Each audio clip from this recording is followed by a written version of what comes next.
We hear a lot about flares and remission. Can you please explain these? So the terms flares and remission, so inflammatory bowel disease, whether it's Crohn's disease or ulcerative colitis, can have times where there's more activity, more inflammation.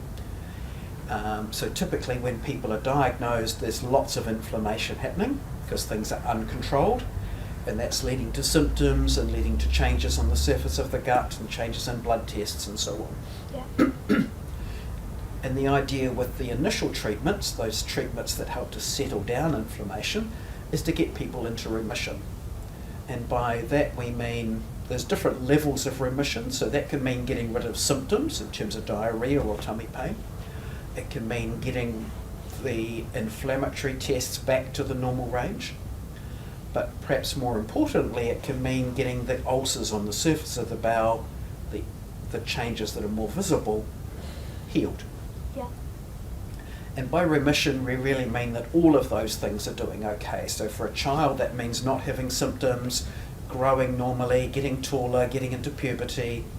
It means that the blood tests and the poo tests are all back to where we want them to be. And ideally, that things are doing well on the inside in terms of healed.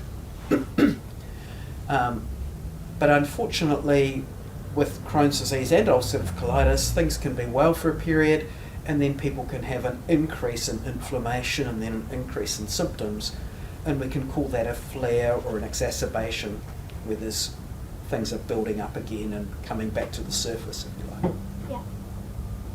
So in Kendall's case, would you say at the moment she's in a remission as such once she's controlled under medication? Yes, yes.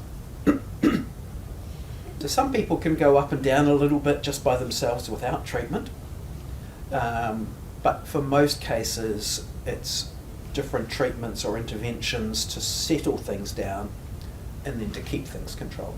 Yeah.